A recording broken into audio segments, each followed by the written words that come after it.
And we are here live with Mr. Evan. How do you say your last name, Evan? I should have asked you that before we start. You're good. You're good. I always like when people ask too, because no one would ever guess. It is actually pronounced like two swords. So Evan Swords, like plural of sword.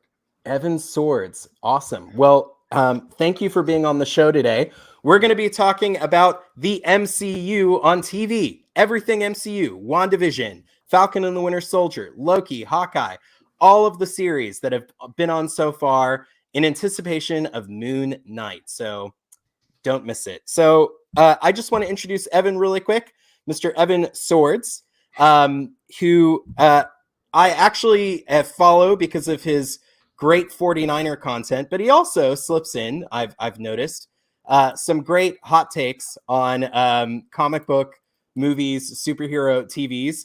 I don't always agree, but that's the great thing about Twitter. It is a place of conversation and stuff. So yeah, he was talking about how no one has ever invited him on a comic book movie or TV show podcast. So I reached out and said, come on my show and be a part of it. So that is how he ended up on here. Give him a follow on his Twitter. He's a great follow, especially if you love NFL and all of that stuff. It's very amusing. I also noticed you're a connoisseur of White Claw, Evan. Yeah. I mean, I'm so kind of a professional and personal. I am considered to be like a brand ambassador of White Claw. So I've been doing that for, I think, like 3 years now. Oh, wow. Yeah, wow. It's pretty cool. So they send me some cool stuff every now and then. You can't really see right now, but there's a bunch of White Claw swag all over the place. Those shoes right there are like custom Air Force Ones that are painted with White Claw stuff and some other stuff. Nice. I am drinking a Four Sons blueberry wheat ale right now. It's quite good little afternoon beer, but I am not above a hard seltzer and or White Claw. Love those drinks. My sister always jokes it's claw clock.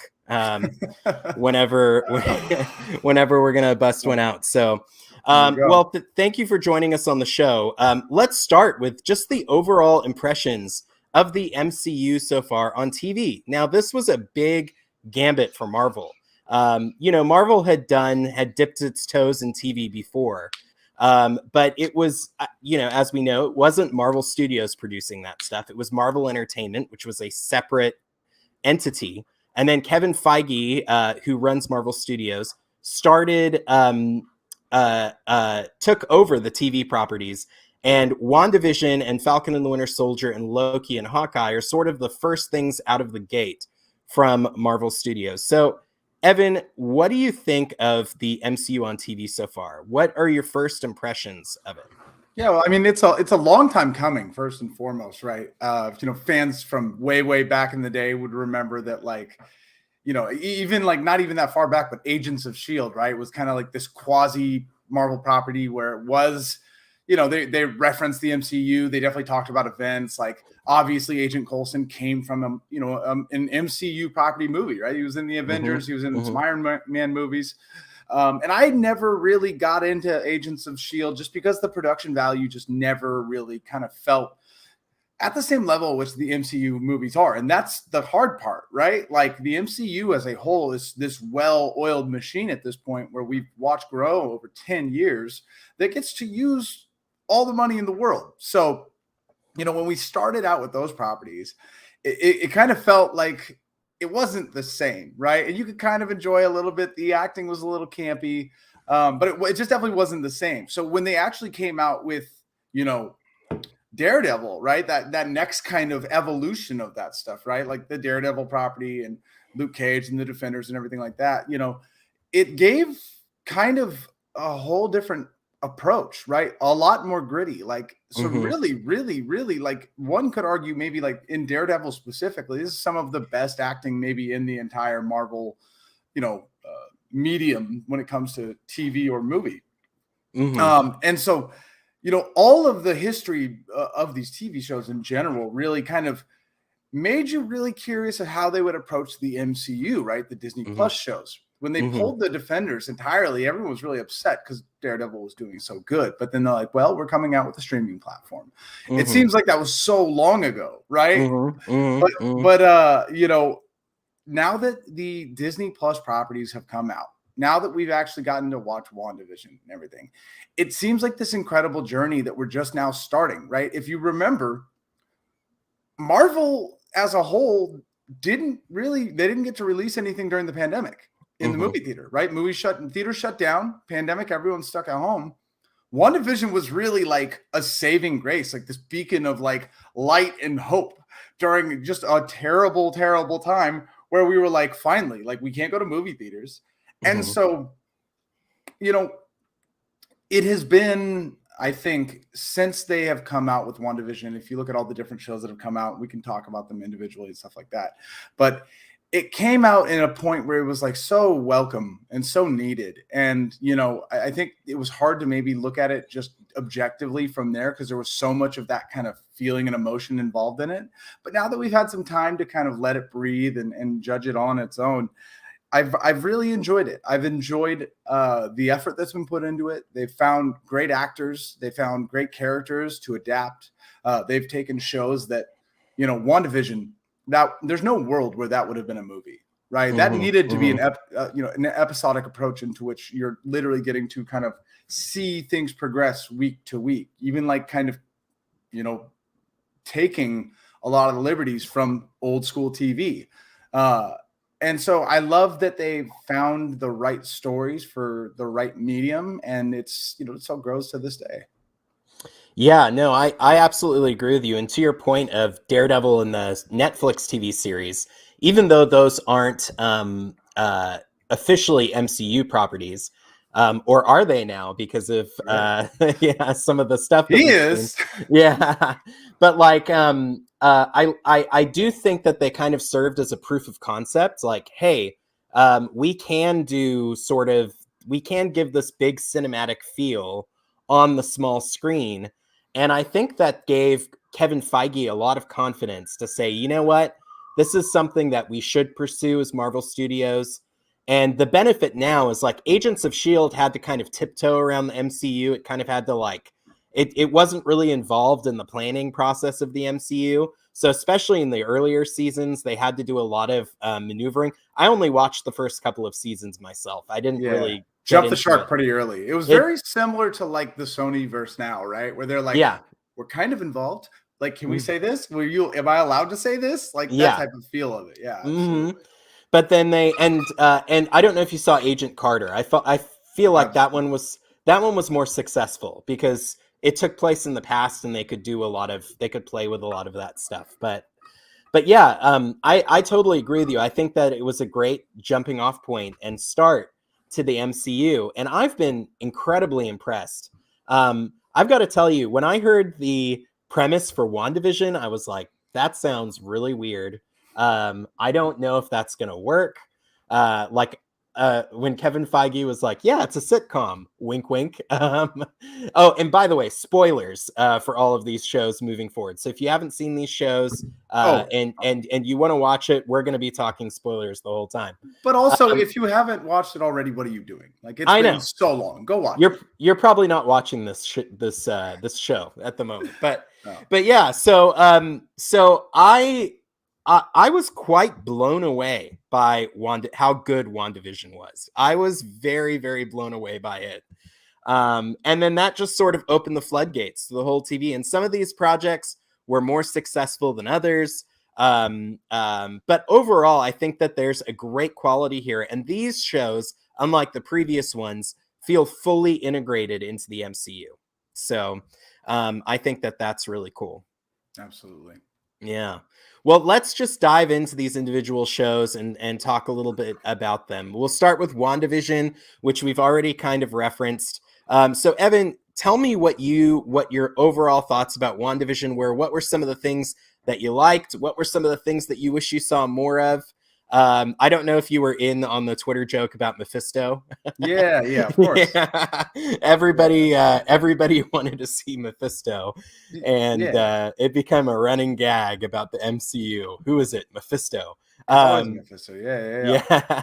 You know, So what were your thoughts about WandaVision? So once again, like I think the way that kind of with the pandemic and with our kind of long wait for Marvel, it ended up being exactly the right show, right? Like they originally, I don't know if you remember this, but like WandaVision was supposed to immediately be followed by Doctor Yes. Strange Multiverse of Madness, like Yeah. immediately, right? Hmm. And obviously that didn't work because of the way the pandemic happened and things like that. Also, it was supposed to come out second. Falcon and the Winter Soldier was supposed to come out first. Right.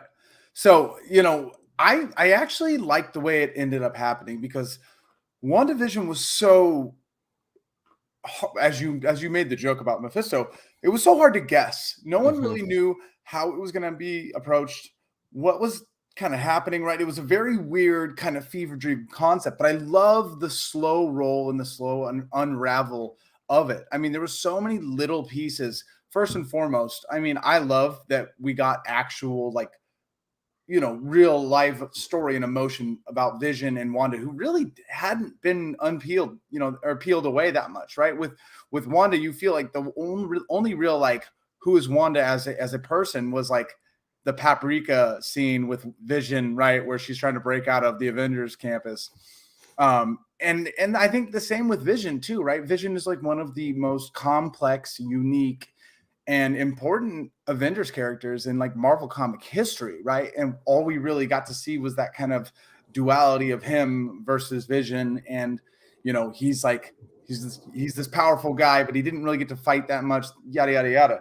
So I loved that they really didn't try and like immediately go to action, right? Everything was kind of like a guessing game, slowly building up. You got to kind of see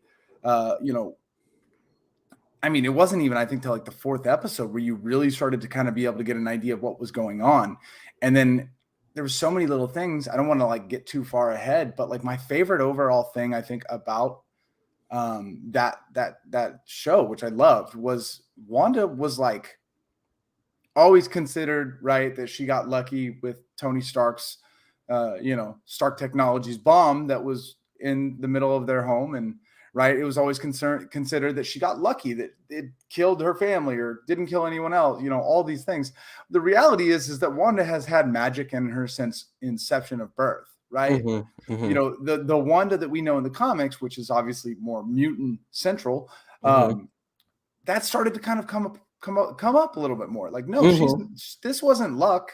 She Hmm. she did a random chance spell, basically not even knowing she was doing it, Hmm.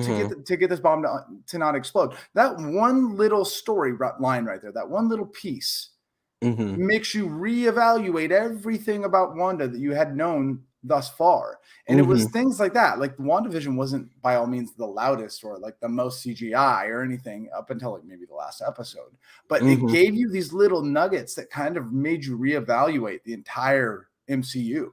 Hmm. Hmm. Yeah, no, totally.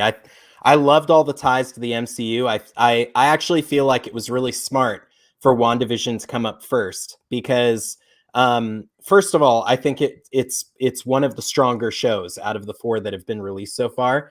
And then the other thing that I really liked about it was, like you said, it going into different historical precedents about the MCU and about Wanda herself.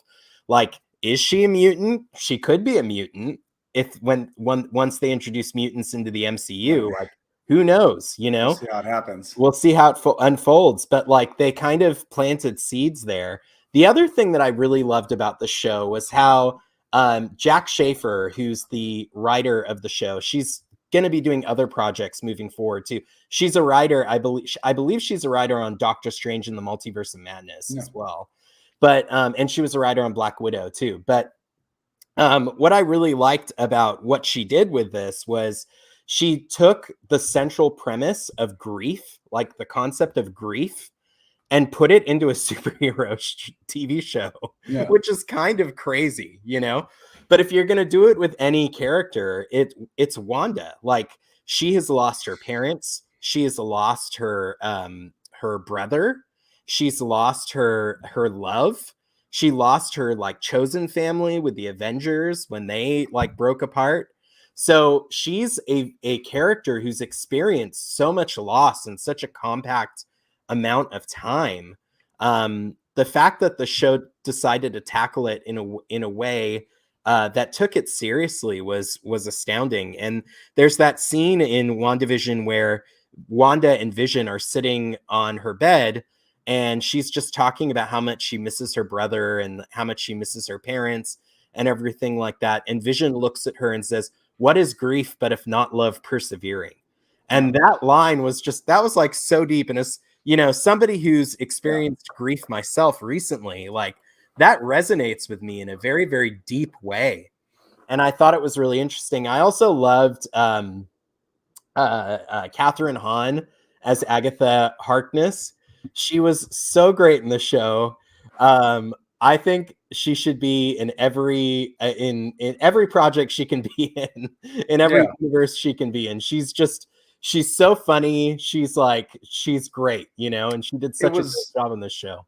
It was, you know, Catherine Hahn is one of those characters or one of those actors that really shows why the MCU is so incredible, right? Mm-hmm. She has always been a comedian, right? She's always been comic relief for the stories that she's been in. Good actor, but she's never really been anything other than the funny character. Maybe this, you know, you think about her like in Step Brothers, or like you think about like Wedding Crashers, excuse me. And like she's just funny and crazy and over the top and like comic relief. And then here she comes in and like she's got her kind of like funny moments, but like Marvel like let her do something completely different. She was terrifying, powerful. She was like just not demented, but like so dedicated to like getting what she wants, or like getting the revenge that she deserves, like, you know, showing how she was betrayed by her family when she was growing up. Like these are sides to her that she doesn't really get to show very often, and she knocked it out of the park. She's easily probably one of my favorite characters in the Disney Plus shows. Yeah, no, and they did a really cool job. Marvel did a really cool job here because like you mentioned before, Scarlet Witch in the comics is a mutant, so her ties are more to the X-Men. But I feel like they did a great job here, sort of establishing a magic universe within the MCU. So like Agatha Harkness, Doctor Strange, Wanda, they're all kind of in a similar like magic corner of the MCU, and there's like a whole thing built out now about magic and how it works, and it's really smart, I feel like, and it's really cool. And I thought that was really cool, and I'm looking forward to seeing more of it in Doctor Strange and the Multiverse of Madness. I think Wanda's the villain in that movie, by the way. I don't think she's going to remain the villain, but I definitely think that she's going to start as the villain. I think it's gonna.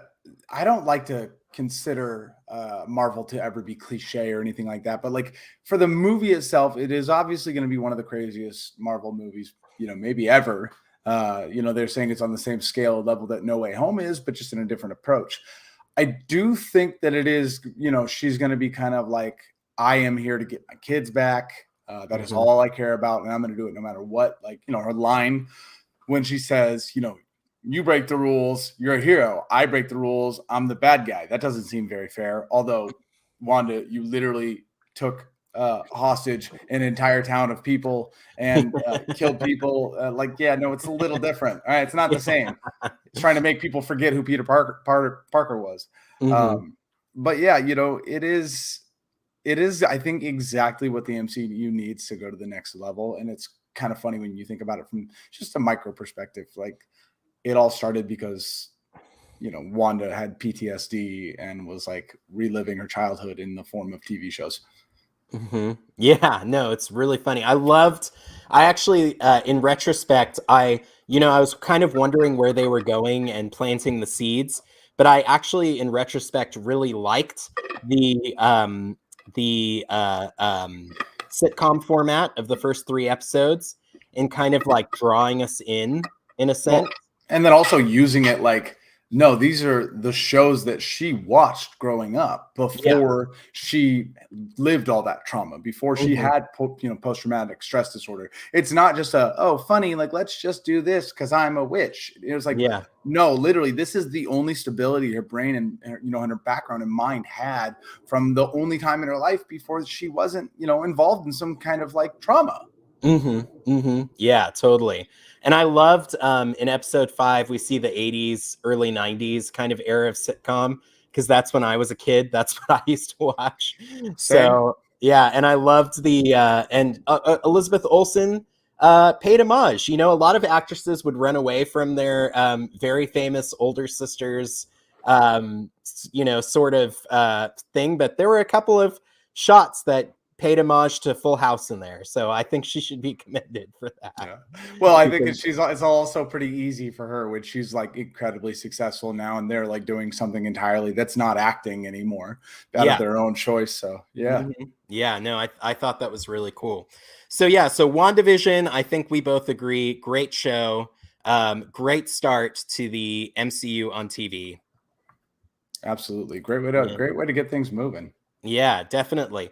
Well, let's talk about the next show in the MCU on TV, The Falcon and the Winter Soldier. So for a little background on this one, this was supposed to be the first Marvel movie out of the gate. It was also supposed to follow an MCU movie.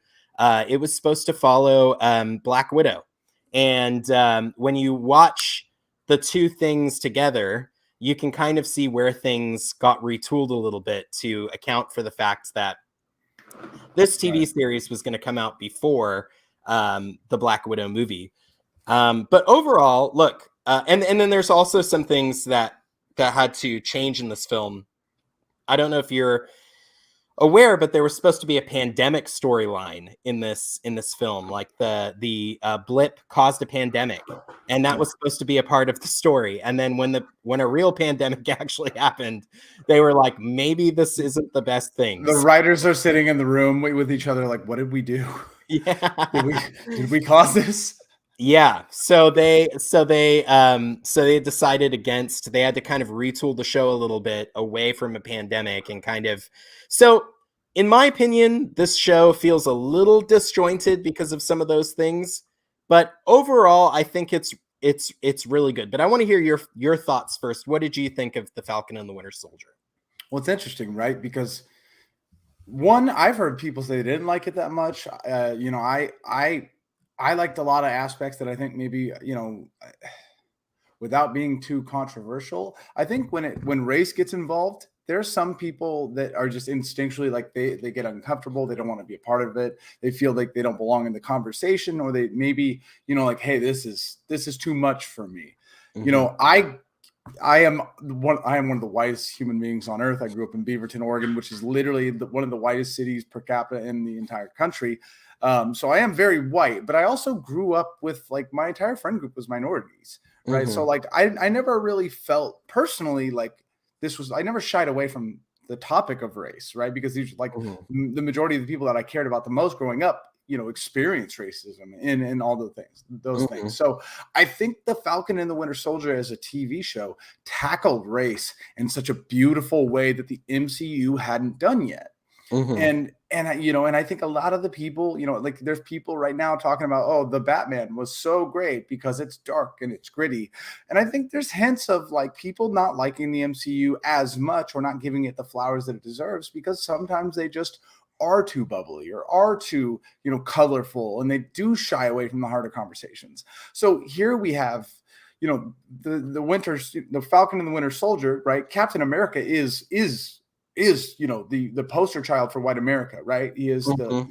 the tall, handsome, jacked, white guy that just beat Hitler and saved America from World War II. Like literally, like Mhm. everything about the Red Skull and Hydra is Nazi Germany, right? So when you take that and then he goes, Steve Rogers goes, no, it's yours. The shield's yours. Like you deserve this. You are Captain America now. It's not me anymore. To Sam Wilson. Yeah. Right. And Mhm. he decides like, hey, and Bucky knew the whole time, right? You look at the end of Endgame, Bucky's not confused at all. Bucky goes to to, Captain America, Steve Rogers, and he goes, "I'm gonna miss you," because he knew what was gonna happen, and he knew who was gonna be Captain America.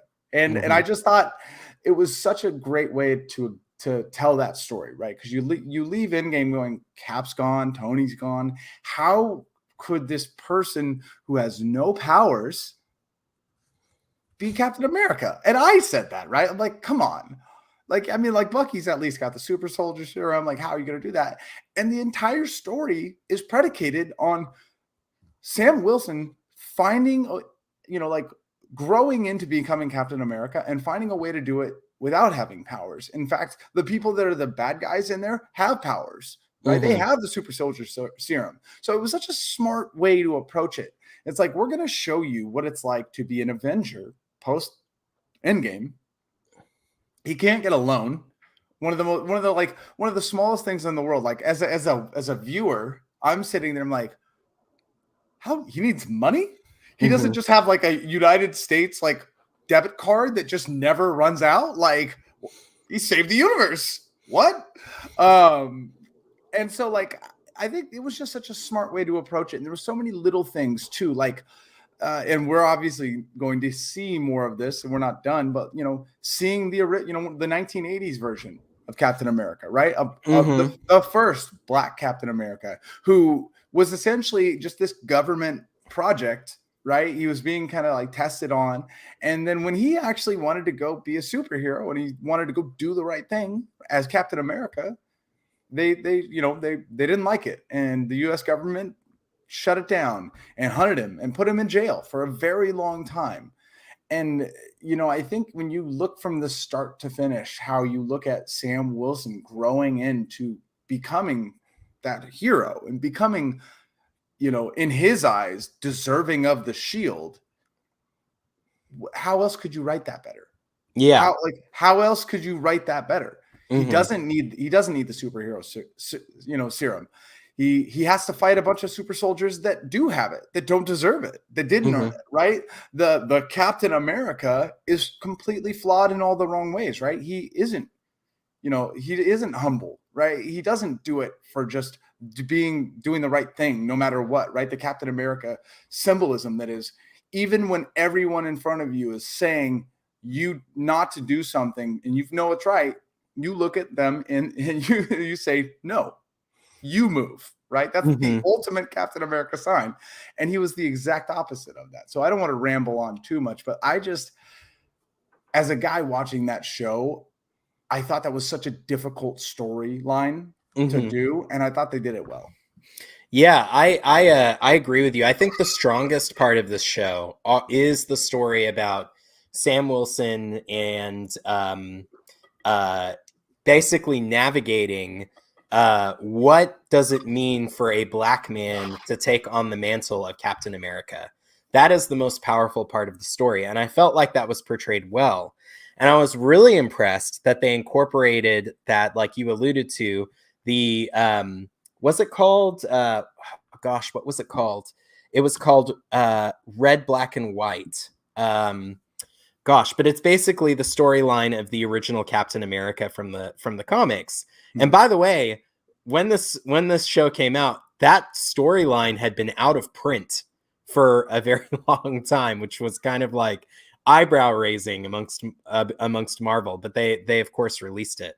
But yeah, no, it's a great story, and it really felt like, Sam stepped into the mantle of Captain America in a much more thoughtful way than him just putting on the costume and being Captain America. And it kind of feels like he went through the wrestling and came out the other side and said, okay, I can do this. And it's powerful that I'm wearing this symbol. It says something about the symbol, about America itself. And that's worth fighting for. So yeah. I liked that a lot. I thought that was really great. I also think that Sebastian Stan and Anthony Mackie have great chemistry with each other. and they play off each other really well in sort of like a buddy cop movie kind of a way, you know? They had no intention of ever doing a Falcon and a Winter Soldier movie or show. That was never in the cards until they Uh-huh. saw them acting in Civil War, and Mhm. they saw that relationship, and they go, "Wow, these guys are perfect together. Wow, they just play off each other so well, right?" That Mhm. scene in Civil War when they're in the back of the bug, right, and they're both looking at him like, like Yeah. yeah, and the dude's like, "Hey, can you move your chair up?" He's like, "Nah." Like Yeah. it wasn't until that movie where they were like, "Oh, fans want this. This is something that Mhm. fans are actually receptive to." Yeah, and Anthony Mackie is has the charisma and screen presence to really carry Captain America well. I think he's going to be great. They've announced Captain America 4, which should be good, and we'll probably see Sebastian Stan in that movie as well, which will be really exciting. But yeah, no, overall I thought it was great. I also liked oh gosh, Wyatt Russell. I was about to say Kurt Russell's son. Yeah. I liked Wyatt Russell in this role. I think that it's very interesting that some personalities, I'll not mention who, but some personalities saw uh, John Walker as a mistreated villain or mistreated hero by the by the by the storyline. But I thought that Wyatt Russell played it really well. He played, I I hated him. So yeah, he did a good job because I hated him. Every yeah, time I saw him on the screen, I wanted to punch him in the face. yeah. When you know, when those absolutely incredible ladies from Black Panther just came in and beat the snot out of him, I was the happiest. That was the happiest moment of me watching that entire show. I'm like, yes, absolutely, right? Because it was like, I hate this guy, and credit to him, because if you're a bad guy in a show or a movie and the fans hate you, you're doing your job. Yeah, absolutely. And the other thing that I thought was interesting too, I'm glad that you brought up that Sam doesn't have superpowers, because they kind of sort of hint through the show is will Sam take some of the superhuman serum and become super soldier serum and become have powers like Captain America, and Mhm. then they sort of turn that on its head and they have John Walker take the superhero serum or super soldier serum Yeah. rather. That's a very that's alliteration at its finest. Yeah, it um is. so um so yeah, I thought that was very clever. Obviously it hews close to the comics, but that was really interesting, and I think it's great that Sam doesn't have superpowers and he's Captain America, because he's a heroic person, Yeah. and he deserves the role. I also liked the villain, the other villain, Carly. The Flag Uh, Smashers. yeah, the Flag Smashers, and specifically Carly Morgenthau, coolest Yeah. name ever.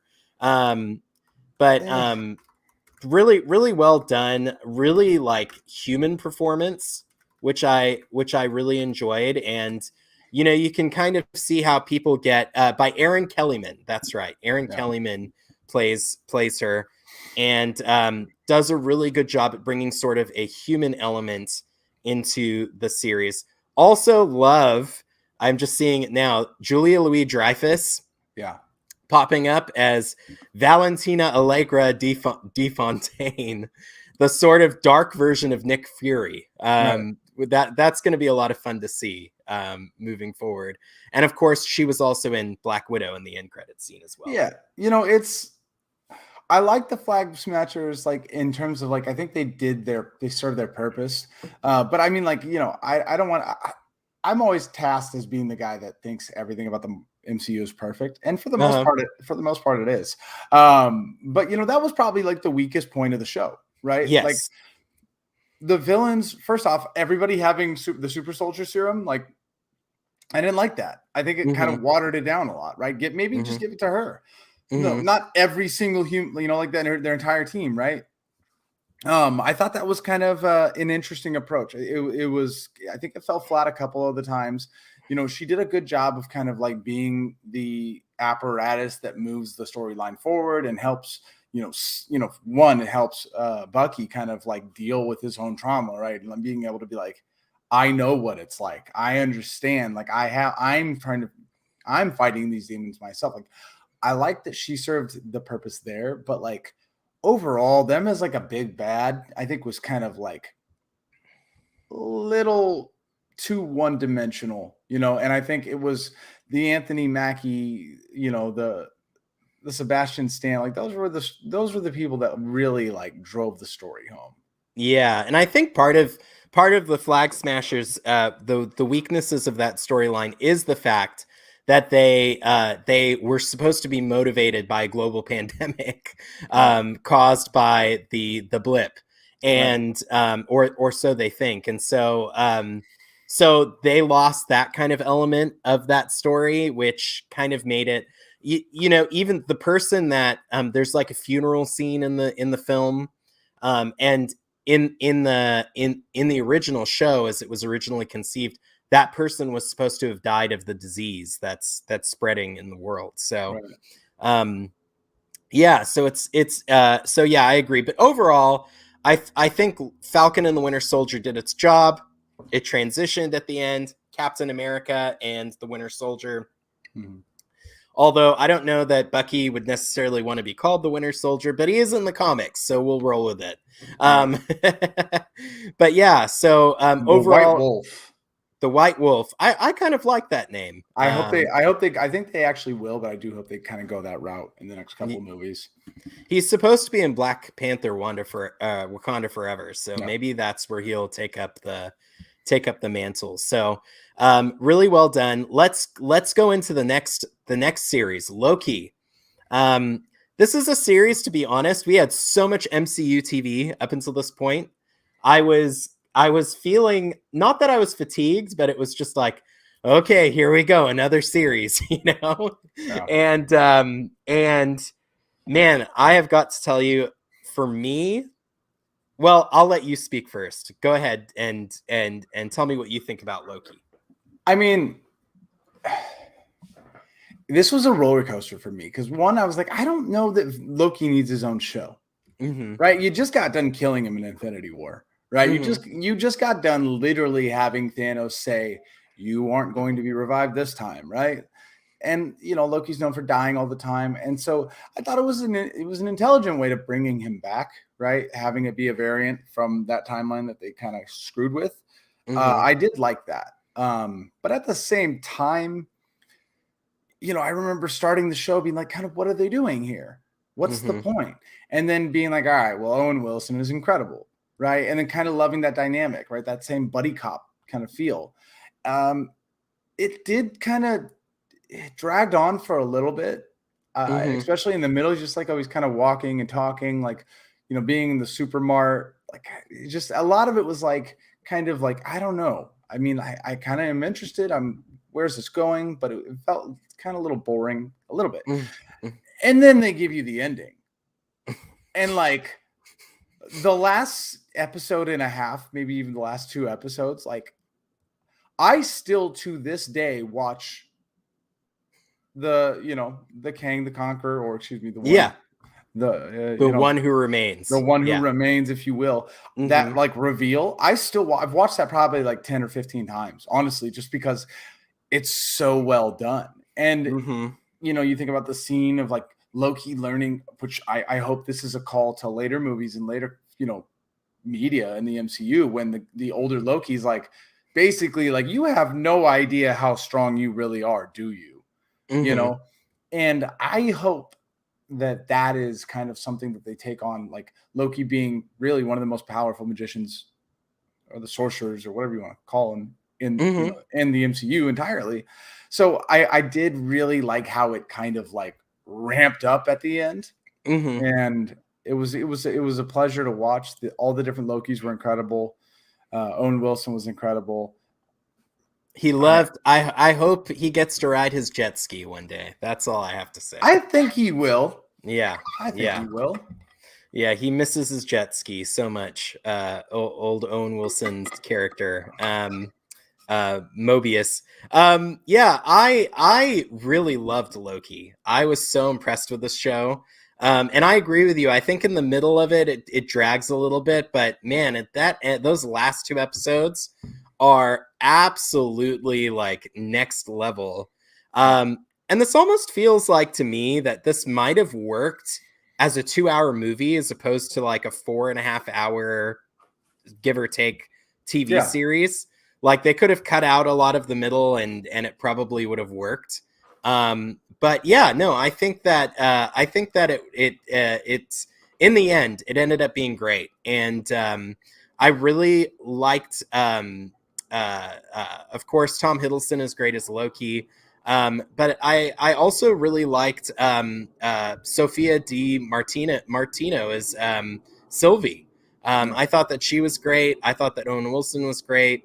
Gugu Meth Baraz always great. They all just, the cast did such a great job, and Jonathan Majors was so cool in this show and gave us sort of like, I loved what he did because he's like, I wasn't playing Kang yet, like I was playing a different character, but I just wanted to give people kind of a taste of like what it is. And as someone who grew up, for you?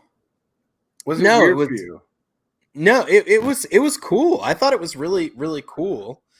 And Well, I mean, was it weird for you? no, I mean, like what I was saying is like, so was it weird for you to have this expectation of all the properties you've seen Kang in, right? This like Yeah. super smart, like arrogant, menacing, just like you can't stop me. There's nothing you can do to stop me, like individual. And then Jonathan Majors just comes out and he's like, "Sup? Yeah. How you guys doing?" Yes. And it was just like disarming. You're like, "Wait, what? Like, where's this Yeah. chair? Why aren't there lasers coming out of a chair right now?" Yeah, exactly. No, absolutely. It was like, it kind of threw me off a little bit. It was like, okay, I know Jonathan Majors is Kang, but why is he acting like this? Like, this is not Kang the Conqueror. This is not the character from the comics. And then you realize, okay, this is not Kang the Conqueror. This is a different character entirely. And as a kid, I remember when stuff like that would happen. Like back in the day, if something like that were to happen, they would have cast somebody else in this role to do the job, and then Jonathan Majors would have come in to play Kang. And what's so cool about the MCU is they think long term, and so they bring Jonathan Majors in to kind of do this initial thing, and then they also have him do Kang. So I thought that was brilliant.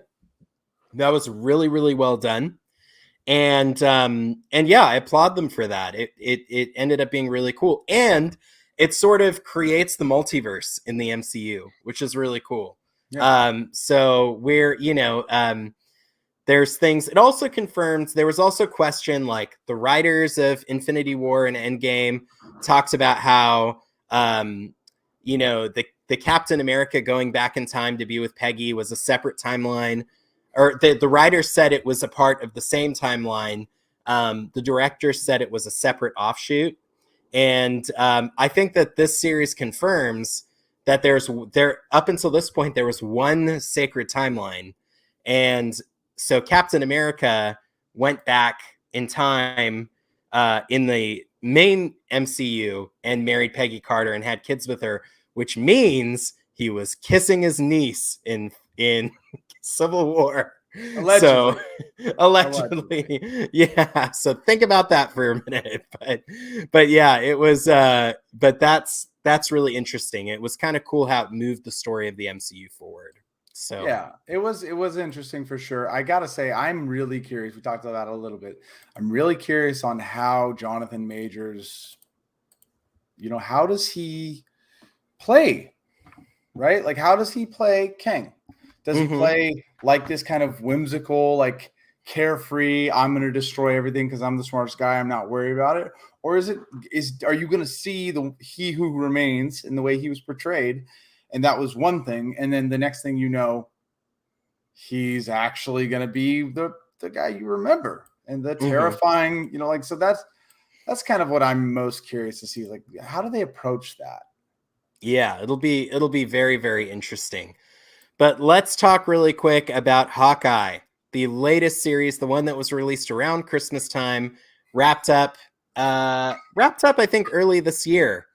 And you know, I personally really enjoyed the series. I didn't know what to expect from it, and Hawkeye is such like a you know, secondary character in sort of the Avengers sort of scope, that to me it was kind of probably the least interesting to me out of the first four. It was a bad But show. yeah, you didn't like the show. This is a bad show. Okay, I want you to talk about why you thought that Hawkeye was a bad show. I mean, let me put it this way. I love all Marvel content, especially Uh-huh. all MCU content I enjoy. But if we're comparing it to everything else, it was easily like not even for the reasons why you'd expect. Like I knew it was going to be childish. I knew that it was going to focus on like a younger generation, right? They're trying to they're trying to like slow roll the young Avengers. I was okay with that. But I just thought that the story, that the approach, that like the things that I wanted from the show, I wanted to really like get a better version of Hawkeye, right? The same way how we got like a better version of Wanda because of the show, and you get to really understand Wanda as a character. I wanted to know more about the Ronin. I wanted to know more about what it was like for him to be who he was without powers in this like world full of superheroes. And I thought that they leaned too far into like the, you know, the buddy relationship between you know, Clinton Kate. Yeah, Kate. But I just thought that like even when they were trying to do the things that you knew they were still going to be geared towards kids, I thought the writing was just not that great. Like, and then God, I have so many thoughts. You know, the way that they did Echo didn't drive it home for me. And it's such a crazy concept because Echo's going to have her own TV show. I don't know about you, but after watching that show, the last thing on earth that I want to watch is an Echo TV show. Like, what?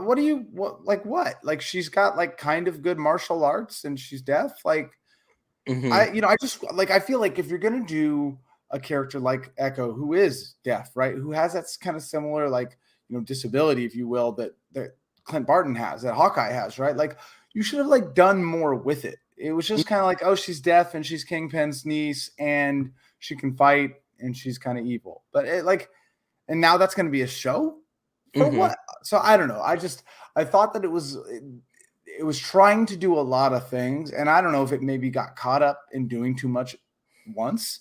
But it all kind of fell flat for me. And then obviously they absolutely ruined Kingpin. You don't give me Daredevil Kingpin and Kingpin from the Defense, you know, all like you don't give me that absolutely one of the greatest portrayals of comic book anything, one of the best acting, period. I mean, absolute masterclass in being, you know, a bad guy. Up until Thanos, probably the best villain in the MCU. I mean, I don't know. I might like him more than Thanos for a bad guy, but Thanos, you know, Thanos is Thanos. But to have him be so great, and like I understand that there's comics where he's wearing a Hawaiian shirt and he's got the cane and all that, but like the look, the feel, how menacing, everything that we liked about Kingpin, I felt like they completely ruined in Hawkeye, and I think that's really why I didn't like it. Like you don't mess with Kingpin. How dare you? Yeah, Vincent D'Onofrio. It was great to see him return.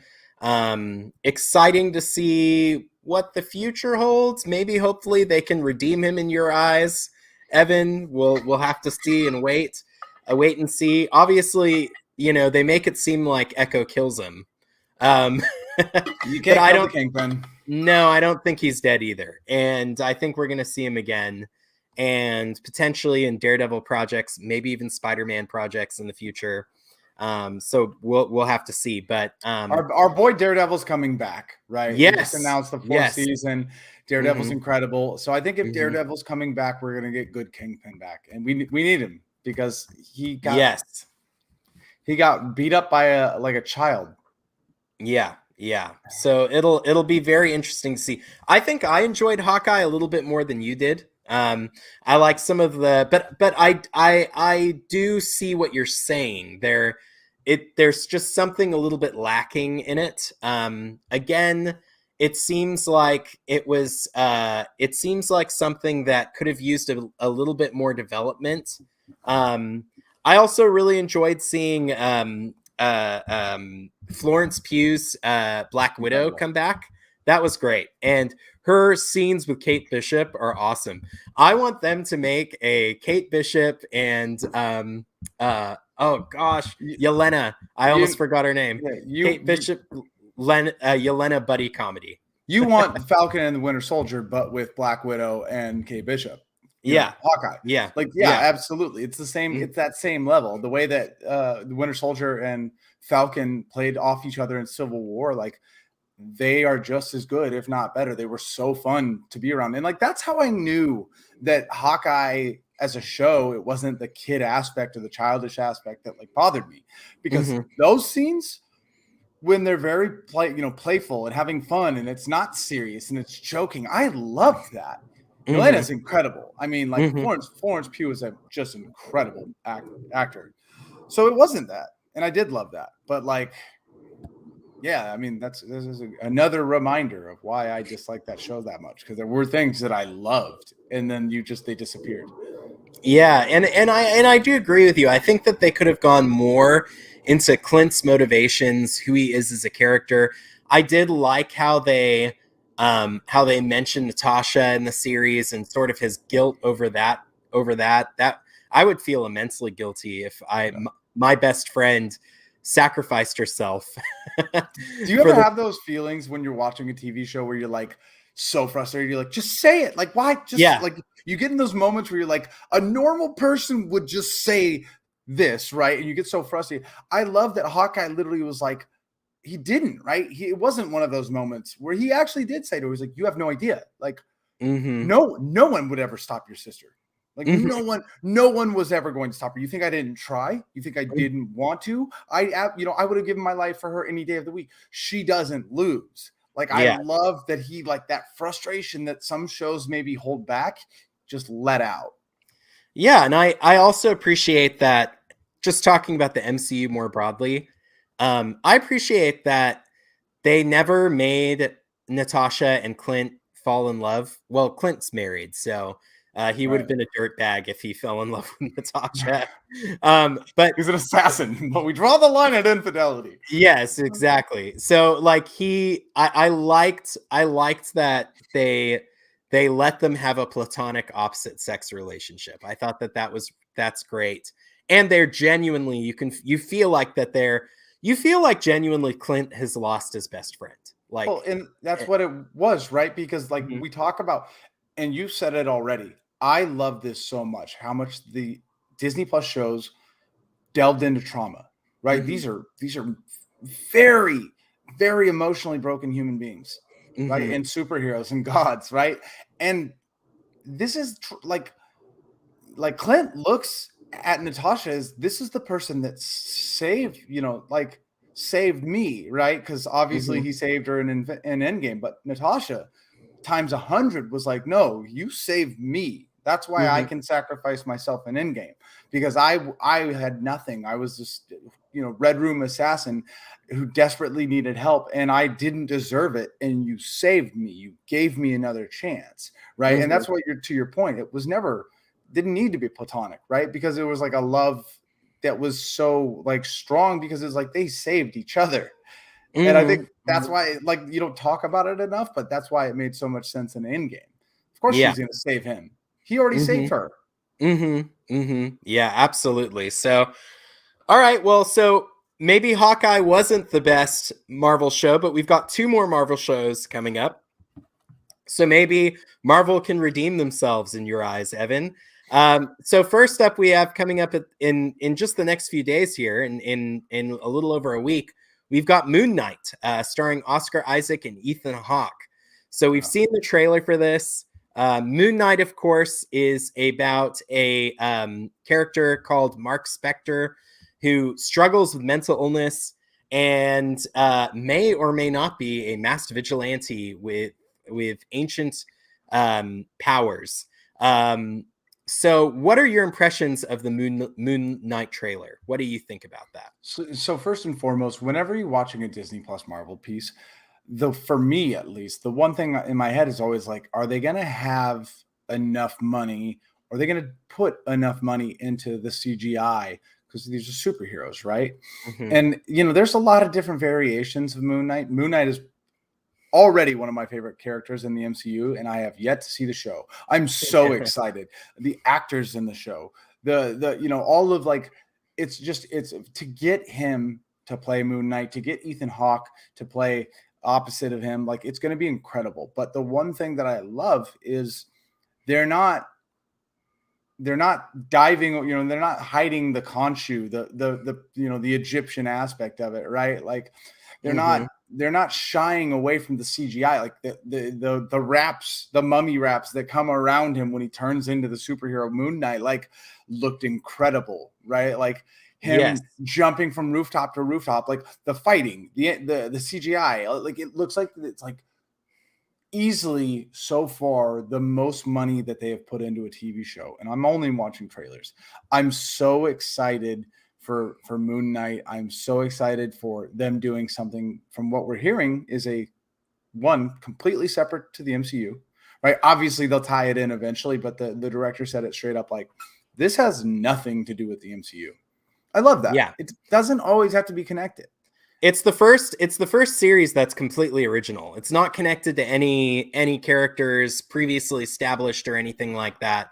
This is the first series that we're getting, and we're getting I mean, even Ms. Marvel and She-Hulk, which are coming later, are connected to previously established characters. So this is the first time we're getting a show that has nothing to do with anything that's come before. So I think that it's really cool. I initially was like, why did they give Mark Spector a British accent? And then I was like, oh wait, he's got dissociative identity disorder. Did you not know that at the beginning? Yeah. Well, I'm not as familiar with Moon Knight, but I'm like, okay, this makes sense. I'm interested now. I can't wait to see this. Oscar Isaac is a great actor too. And I'm glad that they cast him in the role. So I'm looking forward to seeing what he does. I couldn't do an fake accent if I tried, but I love, to my friends who are British, who watch that trailer, they go, oh, that was a terrible British accent. And then they come out later on and say, no, that was literally the point. He has this dissociative personality. He is, like, he thinks he is this British person, but he's never been, he's not from Britain. He doesn't know the British accent. It's just like, what he thinks a British accent is supposed to sound like from movies or something like that. And I love that that's the detail they're going into this. I gotta say, not to get too dark or depressing, but like, I have a lot of mental illness in my family. Like, my brother was bipolar, right? Or is bipolar, and he's doing good now. He's doing great.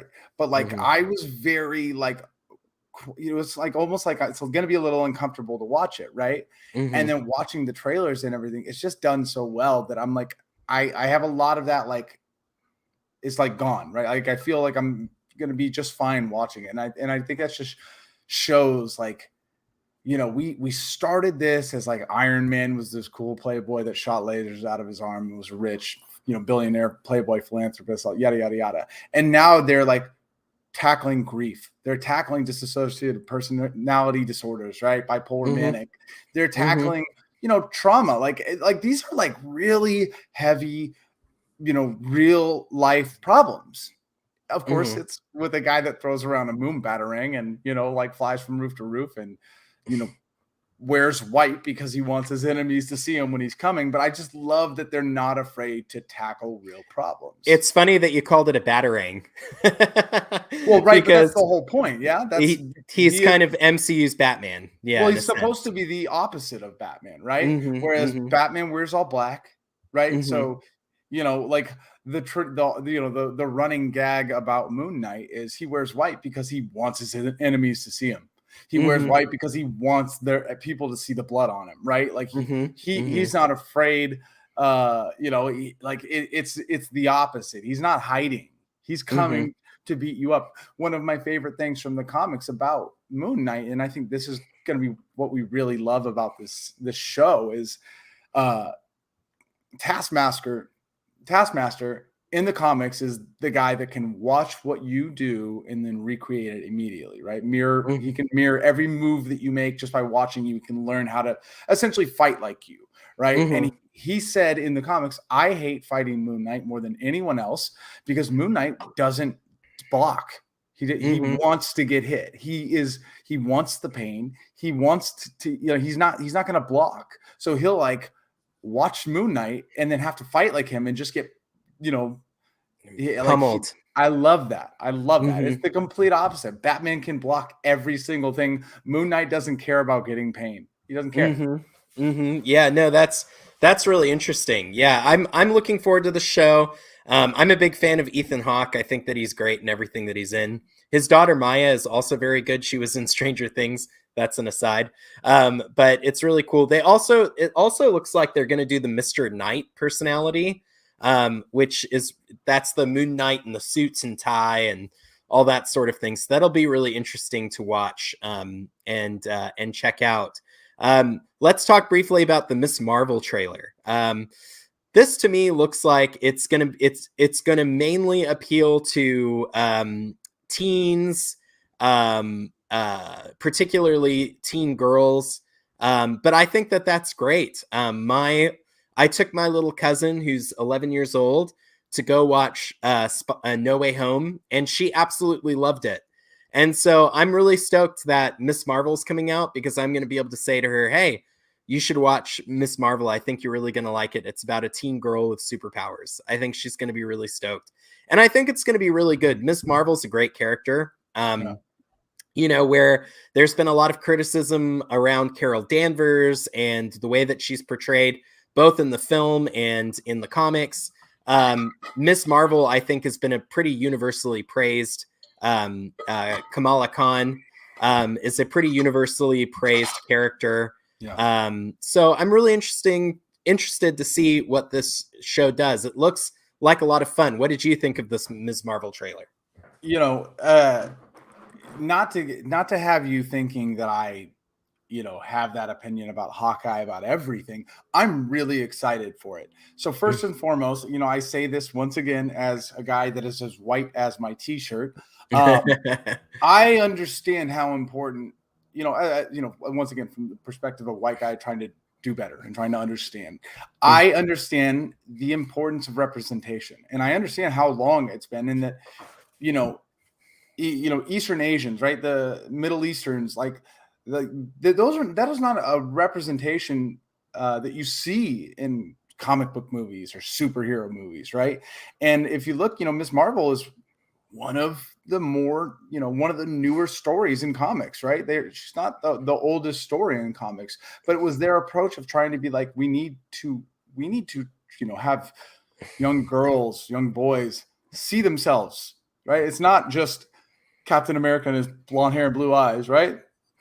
So I'm very excited for that group of representation to see themselves as a superhero. And I love that that's the approach that they're taking. And the actor that they got, I don't know if you knew this, but she's like aggressively TikTok famous. Oh, that's funny. She is she's an actor, but she's also so the way that you need to have all the personality in the world to be TikTok famous, like that's who she is. And it shows when she's playing Miss Marvel. She's like excited and like bubbly and just like loves the idea of being a superhero, right? Her costume is like basically, Miss Captain Marvel, right? The OG Captain Marvel. As far as the show goes, I will be interested to see how they handle her powers.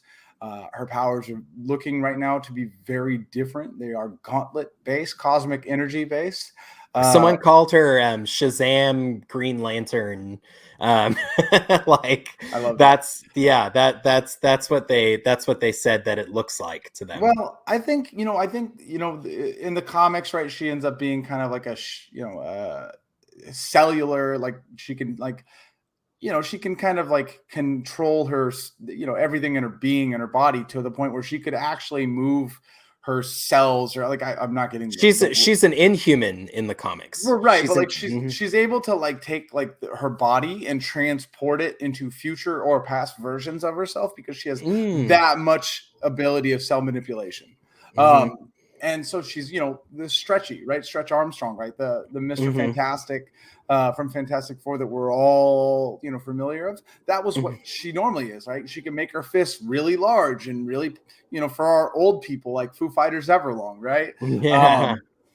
And it's going to be a very different approach. But I also like the idea of her doing, a cosmic superpower that is so similar to, Carol Danvers, right? To the Maria Mhm. Rambeau that we saw in WandaVision, right? And like maybe just giving her more power base that's similar to Captain Marvel, who she's obsessed with in the comics. Yeah. Yeah. No, I think that that's great. I actually like the power change. I think that trying to do the comics version of the powers wouldn't have necessarily translated that great into screen. I think they call the powers embiggening. It wouldn't have looked great. And the creator of Captain Marvel or Ms. Marvel has come out and said, yeah, we didn't create this character with cinema or TV in mind. Like, we really wanted just create a great comic book. And so I love that they're taking the essence of the character and they're kind of adapting her in a way that connects her more to Captain Marvel, which is really cool to see. And I'm excited too. I'm really excited about the Marvels, the sequel to Captain Marvel.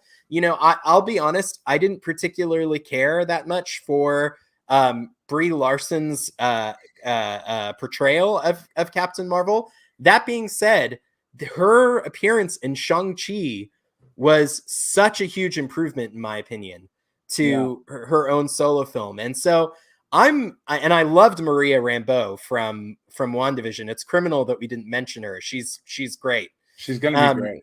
Yeah. So I'm so excited about Miss Marvel and the Marvels together. I'm really looking forward to those films and TV shows. So yeah, all right. Well, I know that it's a really busy time for you, but I could not have you on the show. So we're doing Into the Twitterverse last this time because I want to talk to you about the Niners for a little bit. Obviously, I'm wearing my Niners gear. Yeah. I got this Coach Kyle Shanahan hat when I went to the game against Houston. Trey Lance's home debut. Mine's right there. Oh, yeah, nice. Awesome. You can't see it, but it's chilling. Yeah. I went to Levi Stadium. What a pain in the ass it is to get there, man. It is so bad. And it's an absolutely incredible stadium in a place that has no business having a football stadium. Yeah. And there's absolutely nowhere to go eat or drink afterwards. So you're stuck in the traffic. Like I went with my friend and we literally looked at each other and we're like, is there anywhere we can grab a beer or anything afterwards? Yeah, the Marriott. And avoid the traffic. Oh, the Marriott. The Marriott is like it's the little known secret where if after the game you go to the Marriott that's close to the stadium and they have a bar downstairs and there's a lot of fans that are staying there, but you can also just go get a drink and it's all 49ers fans and sometimes players. Oh, that's cool to know. That's really cool to know. All right, so let's talk a little bit about the Niners. Let's talk about the big question mark over the team right now. Where is Jimmy G going and when is he going? So I think Jimmy G probably by 2050, I think we'll be ready to make that decision. We're going to wait on Aaron Rodgers. We're going to wait on Russell Wilson. We're then going to wait on Deshaun Watson. Then we're going to wait on Baker Mayfield. Then we're going to wait on Drew Lock, and then we're going to wait on Patrick Mahomes. And then if Patrick Mahomes one day has a son, wherever he decides to go, once he makes his decision from college to NFL, we'll then wait on. I honestly, I am probably one of the biggest defenders of Jimmy Garoppolo in the 49ers fan base. I always have been. That's how I've always been with literally every quarterback from Alex Smith to Colin Kaepernick to now, not with Brian Hoyer. But I think in the end, we're going to see Baker now with today's developments. He's not going to be in Cleveland. Personally, I think I want to see Jimmy in Cleveland or Indianapolis. I think Baker is the exact opposite, right? He's an egocentric, highly talented at times, but kind of just of a head case person. And I think if Cleveland were to have that grounded, smart, like calm, mature leader that Jimmy is, I mean, these are two quarterbacks that literally have the exact same thing going on. Jimmy has had this going on for an entire year plus. They drafted a quarterback third overall by trading 3 first-round picks, right? Mm-hmm. Made him play an entire season, knowing that he was not going to be the QB forever, and he could even be benched during the season for Trey Lance. Mm-hmm. Then they they said, okay, we're gonna trade you to where you want to go. We're gonna work with you. But then he gets a surgery, and now he doesn't, have the same options yet.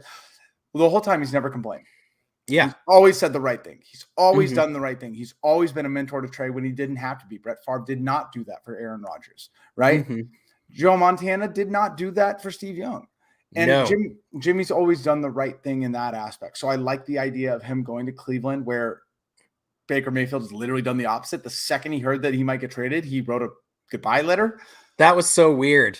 That was the weirdest thing I've ever seen. But it just shows you, right? Like my buddy Clayton Holloway of the NFL Network, also a big 49ers fan.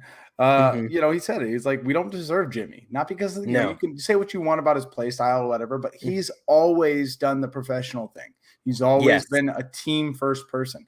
And I think as much issues as Cleveland has, they need that. The easier decision is what it's always been rumored as, is the Indianapolis Colts, which I like that too.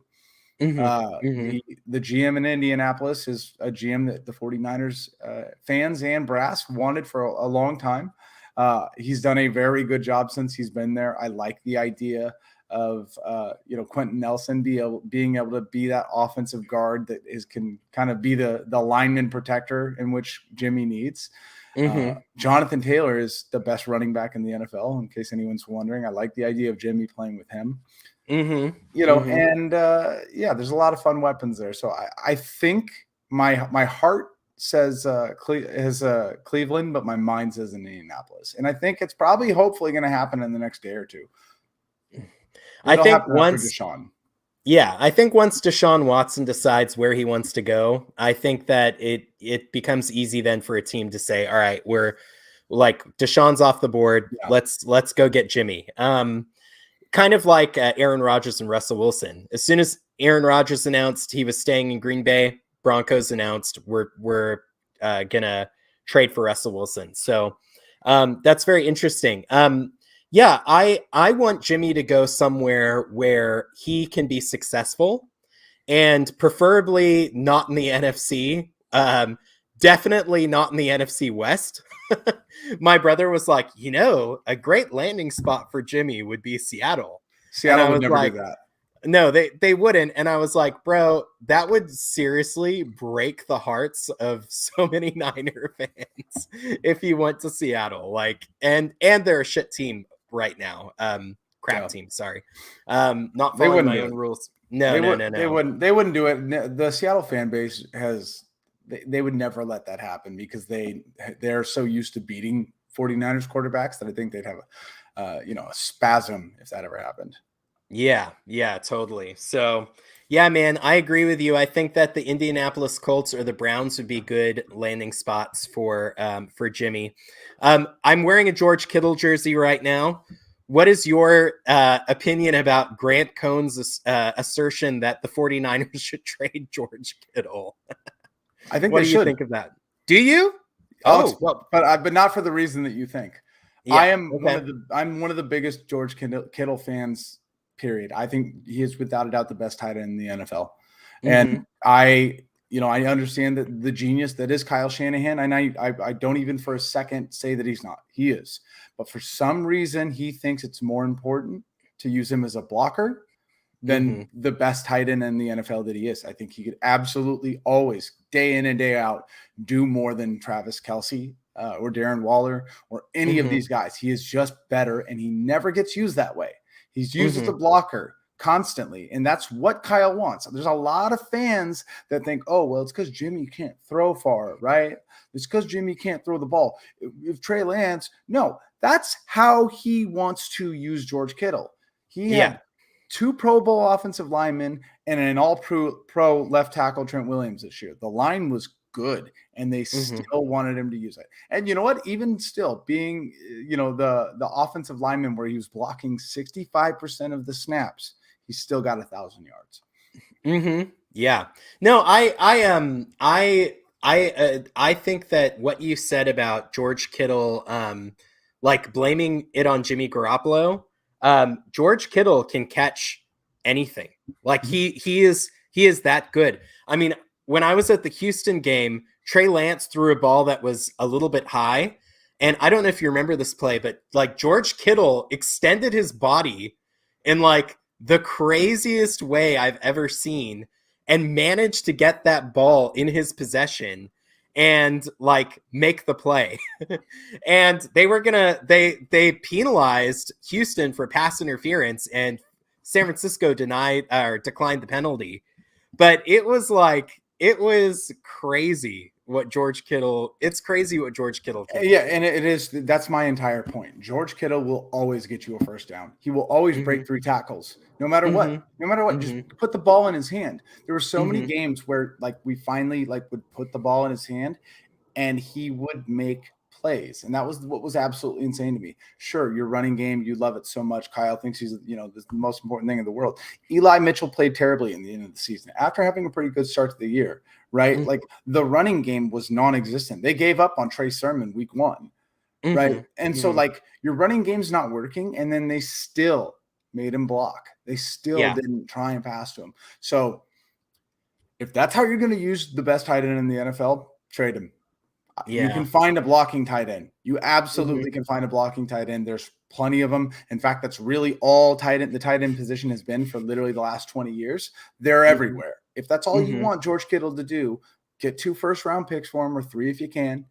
Give him to a team that's actually going to use him, like Seattle, maybe, right? They probably know how to use a tight end. But, if I'm as a fan, I hope Kyle stops being such a stubborn SOB. Family-friendly podcast. I've already sworn on the show. It's fine. No, like a stubborn douchebag, and give the guy the ball. So we'll see. I reserve hope with Trey Lance and the arm talent that he has. I'm excited, but yeah, if he's going to be used as a blocker, what's the point? Yeah, and then what are talking about Kyle Shanahan? What is your assessment of him, and what does he need to do now, probably over the next couple of years, with a hand-picked quarterback for the first time, in order to like firmly establish? I mean, I don't think there's any doubt that he's a good like offensive coordination kind of mind, right? But what does he need to prove as a head coach over the next couple of years in your mind in order to like cement himself as this is the guy that we roll forward with long term? So, I mean, first and foremost, Kyle is, in my opinion, my scheme over everything. Kyle's the guy that's like, and I've heard this privately. I've heard this in conversations that I'm not supposed to be a part of. I'm hearing things that I'm not supposed to hear, period, which is hilarious because I don't have sources. I'm just some idiot that likes to yell on Twitter. But, I've heard very specifically, like, Kyle is like, you are going to do what I say in my scheme, in my reads, period. You are not going to deviate from the plan, and like, it's worked. Right. But like we think about the Super Bowl season with Jimmy, I said all season long, I'm like, you're not throwing the ball enough. And eventually you're going to get to a point where you're going to need to throw the ball, and your quarterback's going to have spent the entire season not throwing the ball. And you need practice reps if you want to be good at something, don't you? Right. And then here we go in the Super Bowl, in the most important play of the game. He needs to throw the ball, and he throws it over Emmanuel Sanders about 30 yards. So yeah, Kyle's a genius, right? But there's going to be moments where the quarterback's going to have to be ready. And I think if you want to win, and if you want to really, if you want to win the Super Bowl, because Kyle can get there, but he can't win it. You got to let your players play. You have to let your talent be the talent. And I think Kyle needs to take his hand off the wheel, which he can't up until now do. It was very telling to me that a couple of Jimmy's best plays this year were improvised. I think it was in the Chicago game that second run that he did into the end zone was improvised. It wasn't supposed to play out that way. And he said later, I saw the opening and I just took it and made the touchdown. So there's a lot of fans, once again, and this is the thing, context has really kind of ruined things for 49ers fans for a long time now. There's a lot of Mhm, fans that will tell you Jimmy tore his ACL, and because Jimmy tore his ACL, that is why he has progressed. I can mhm, tell you specifically, once again, I don't have sources, but I can tell you that there are professionals in the NFL media. There are people that are paid to know things and to make their opinion, that believe that that the best version of Jimmy, which we saw, which was the first 5 weeks when he after he got traded, that Jimmy exists still to this day. But the mhm, reason why Jimmy was able to do so well is because he didn't know the scheme yet, and he didn't mhm, have to follow Kyle's every single move. mhm, So mhm, I'm really excited. Like I said, I'm an Alex Smith fan. I'm a Colin Kaepernick fan. I loved that with Alex Smith, after all those years, we got to know. That's all I ever asked for. I've got my opinions, but I just want to know, right? And with Colin Kaepernick, right? To this day, I'm so frustrated. Like, yeah, I've got my opinion. I think Colin's a great quarterback. He should be a starter in the NFL right now. But I mhm, hate that we never got to we never got to find out. Right? mhm, They never gave him a chance again. All these people making all their opinions one way or another, whether he is good enough to start or he's not good enough to start, blah, blah, blah.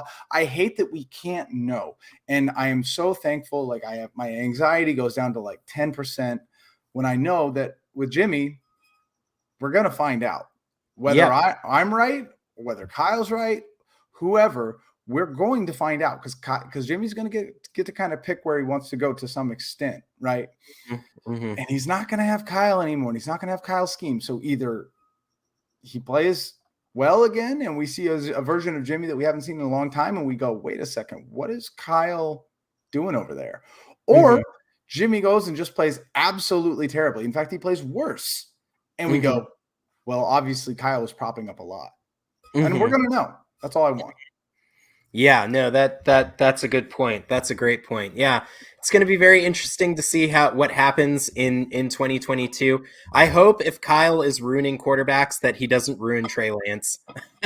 I just I really hope. I Well, I want. mean, like looking at his quarterback choices right now and how they played, Mhm. it's not looking good. Yeah, yeah, I know. Trey's obviously the most talented quarterback that we've gotten, but Mhm, he picked CJ Beathard. He picked Brian Hoyer. mhm. He Yeah, didn't pick Jimmy Garoppolo. that was the front office, right? It Yeah, was. that well, it was collective. He was a part of it, but that was definitely that, them calling and being like, "Hey, is Brady available?" And they're like, "Absolutely not." And they're like, "All right, what about Jimmy?" They're like, "Still no." And then months later, they're like, "Well, actually, Jimmy's available." And I think Mhm, everyone was like, "Oh my God, we have to do it." mhm. Yeah. Right? But that was never a Kyle move. And Kyle has a lot of Kyle moves. Mhm. Yeah, totally.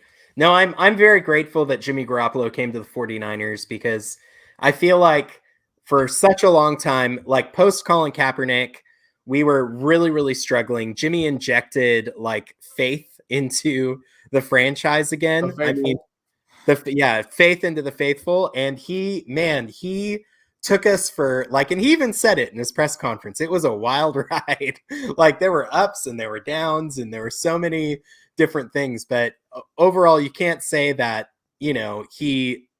the the team is more successful since he's been a part of it than when he hasn't been. So I think that we can be grateful for that. And like you said, Mhm. we'll see what happens with Jimmy on another team, and we'll see what happens now that Kyle is quote unquote free of Jimmy, as a lot of people on Twitter allege. So Yeah, I'm very, very absolutely. interested to see. Well, Evan, thank you so much for joining us on the show. I know it's a very unexpectedly busy time for you. I know that a lot of this stuff was supposed to happen days ago.